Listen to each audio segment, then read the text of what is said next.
I'm personally curious to see if these new taxes being proposed would truly affect the behavior of the company in terms of how they end up compensating their CEO. Maybe they compensate them differently. Do they pay them less? Would this raise the pay of employees? I don't know. It's hard to say. What do you guys think?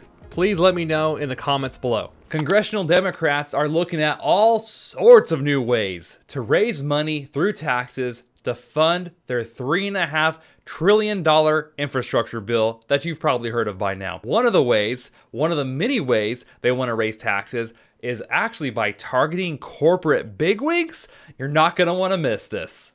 Wait, are you saying they're finally going to target these people for taxes? The ones who make insane amounts of money over the average worker in their company, who can retire with a golden parachute even if they screw up the company and run it into the ground, or who can fire people left and right even though the company's making record profits? Well, Chipper, it kind of sounds that way. Let's take a look together and find out what the details are. Hello everybody, my name is Mike the CPA, and this channel is here to help you keep up to date with taxes and investing. Now what we have here is a wider array of tax proposals that extend beyond what President Joe Biden has suggested. Senate Democrats are the ones who are suggesting these proposals. And there's a lot to unpack here in terms of the number of new ways they look to raise revenues through taxes. But for sake of time and to keep things brief, I would like us to focus on the tax measures that would affect companies with highly compensated CEOs. Basically, these companies could face an excise tax if the compensation of their chief executive officer exceeds that of their average worker for that company by a certain ratio. Now, what I hate about news articles like this is that they're really lax on the details, especially when things are just being proposed. Right off the bat, it has me curious. In terms of factoring and calculating this ratio, do they only analyze the pay of full-time equivalent employees, or do they also consider the pay of part-time employees? Many of these companies are like multinational or international kind of companies. They're huge. They have operations all throughout the world. So it makes me wonder, do they take into account the pay of their employees in different parts of the world, or do they only look at the pay of where the CEO actually resides? I'm just saying, because that can make a huge difference. With so few details presented in this article of how this tax would actually work and apply, I had to do some digging. I did a little hunting, and I found that in San Francisco, California, they actually passed something just like this that targets CEO compensation. I'm not saying that this would be the model they use, but something that they could certainly consider using if it's working well in San Francisco. San Francisco voters approved first in the nation CEO tax that targets income gap. This was presented in Measure L, and basically 2/3 of voters apparently voted for this to pass in San Francisco. So the way the tax actually works in San Francisco is it's a tax on gross receipts of the business. If you're unfamiliar with what gross receipts are, it's essentially all the revenue sources a company brings in throughout their accounting period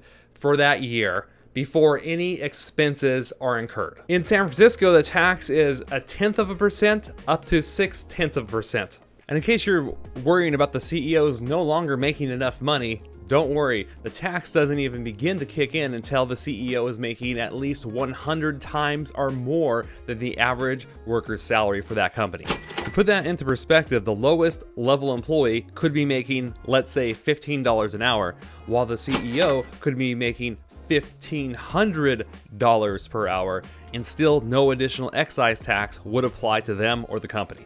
This means that most companies that have very highly compensated CEOs would pay 0.1 to 0.3% on their gross receipts. To keep the math simple, let's just think of it this way. For every $100 million in gross receipts a company brings in, and if they have 0.1% excise tax, that tax would cost them $100,000. This means that if the company brought in $1 billion in gross receipts, their excise tax would be $1 million. So it's kind of interesting because they're not punishing the CEO directly, but they're punishing the company for how much they pay the CEO. Mike, you know about the whole pandemic thing? Yeah, Chipper? Why do you ask? Well, Mike, with the pandemic, you know that lots of people had financial hardships, right? Yes, Bird Brain. What's your point? Not the CEOs. What do you mean? Hold on to your chair, buckaroo, but last year, during the pandemic, the average CEO made nearly 300 times the median employee pay last year. And that was during the pandemic! So if companies change their behaviors because of this, and in terms of how they compensate their CEO, now, instead of their CEO making like $30 million a year, now their CEO maybe only makes $10 million a year. So that is what San Francisco is currently doing here in California where I live. It'll be interesting to see if they use that as a model to expand this across the nation. Well, let's continue to follow this. Let's see where this goes. I hope you enjoyed this video. I had a lot of fun making it. I really appreciate all of you being here. Subscribe to the channel if you have not already done so to stay up to date with taxes and investing. That is our focus here. Have a wonderful week, and I'll see you all in the next video. Live life uncaged. Peace.